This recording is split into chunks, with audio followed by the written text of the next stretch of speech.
This segment of the news is brought to you by Smitty's Cards and Coins. Would you like to know what your collectibles are worth? Come by 2281 Postal Road, Unit 4, across from the post office.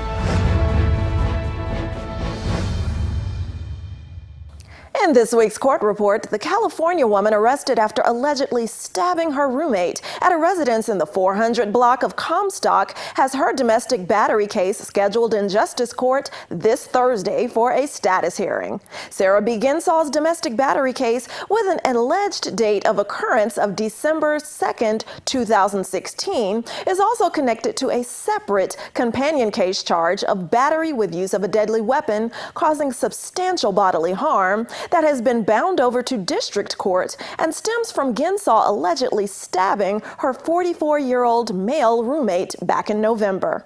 During a previous Justice Court status hearing for the domestic battery charge, Ginsall's public defender briefed the record, and the court noted the defendant is still awaiting her evaluation in her 5th Judicial District Court matter. So this matter is on hold until the results come in.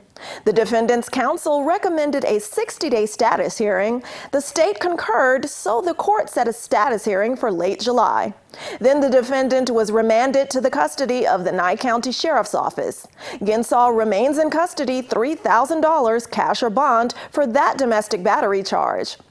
In addition to those charges, though, Ginsall also has $5,000 cash or bond connected to new charges of battery by a prisoner that she racked up while behind bars. Ginsall faces one count of that offense for allegedly committing that act on April 8, 2017. Then a couple of months later, on June 4th, Ginsall was slapped with 2 more counts of battery by a prisoner in a separate case. During recent proceedings related to those in-custody incidents, the results of a mental evaluation were noted to have been received, which suggests that the defendant is not competent at this time. The defendant needs to return to Lakes Crossing for treatment to regain competency, so the state motioned to continue this matter to October 12th for a status hearing. The area man accused of becoming agitated and violent while making random statements like referring to himself as Jesus Christ during a domestic battery confrontation with his mother and sister has now been issued community service. During Edward Snook's modification of sentence hearing, his public defender said Snook had not enrolled in counseling yet because he was confused about what was acceptable to the court. Snook's attorney also said the defendant is now having financial issues and requested community service. So the court will allow the defendant to perform 20 hours of community service in lieu of $200 toward fines and fees, and will allow the defendant to set up a payment plan at $50 a month. Snook now has a counseling, payment, and community service completion date of May 3rd, 2018. This has been your court report. I'm Eunette Gentry for News 46. Thanks, Eunette. Looking for a home soon? Angela Miles tells us why it may be harder than you expect. Topping our news, top Democrats are standing behind their new proposals for the economy.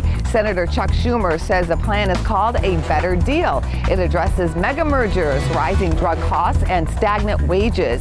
Democrats are attempting to regroup in front of the 2018 midterm elections. Home sales slipped 1.8% last month.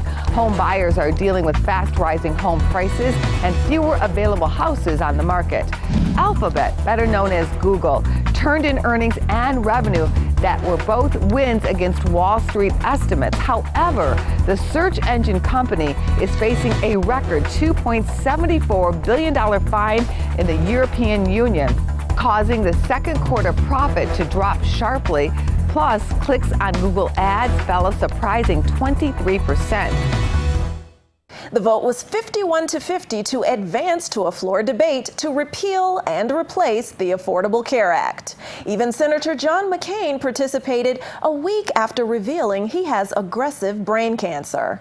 Democrats were in opposition and protesters were shouting, "Kill the bill," and shame to lawmakers. The bill, which has been unpopular even with GOP leaders, seemed like it might be dead in the water until today. Even in the final final minutes, there were holdouts stating there was enormous pressure to vote yes. Nevada Senator Dean Heller voted in favor, even though he said the bill would hurt Nevada residents who are dependent on Medicaid. The next step is to debate on the legislation to overhaul the Affordable Care Act, even though there aren't any guarantees the votes are there to eventually pass it. And it's unclear what a final bill will look like. The bill, as it stands now, would leave 28 million more people uninsured. The president said that he is, quote, happy that they will come up with a plan that will be really, really wonderful for the American people. Well, the town is moving forward with the possibility of purchasing Lakeview Executive Golf Course. Sitting as the governing board for the town of Pahrump, let me be clear that this is town of Pahrump. This is not county funds we will be discussing. It's town funds. And let me open this by saying a couple things. Yeah. The item is a discussion deliberation to consider purchasing Lakeview Executive Golf Course located at 1321 Mount Charleston Drive. Excuse me. And then there's a list of APN numbers. In an effort to save this course from the fate of the former Willow Creek Golf Course, I brought forward this item. I'm asking that this board make a motion for the town of Pahrump to purchase Mountain View Executive Golf Course so that we retain this amenity, especially for our seniors and junior golfers. The deed restriction that would prevent any subdivision being built on these acres expires in 2018. Including the motion, we would need to make sure that Great Basin will assign their agreement with the current owners to the town and provide affluent water at no fee for the term set out in the agreement, that being till 2050, and also deed restrict it till at least 2050 if we do purchase it. From the backup, we can see that without a mortgage or debt, this course can break even, and for golf courses these days, that's a big thing. When it is brought back up to its former glory, this course could also attract visitors that come up, spend the night, and play at Mountain Falls. We may be able to capture them for an additional night, which would mean heads and beds, and money spent at other local eating establishments. Lastly, we'll need a management company like American Golf or Par 3 Golf or any management company that knows how to do this to manage the property. So if we get a motion in a second, we'll open public comment and hear from those that are in favor of saving this property and those that are against it. John? Mr. Chairman, I'd like to make a motion for discussion. We make an offer of $650,000. The whole thing is conditional on Great Basin agreeing to continue the free effluent through at least 2050, and we engage with a third-party management company. There's a motion? Second. Motion by Koenig and a second by Boraski. All right then, all in favor? Aye. Aye? Aye. Opposed? Aye. Well, it's almost that dreaded time of year, kids. Back to school. That's why the superintendent's telling us all about changes coming ahead.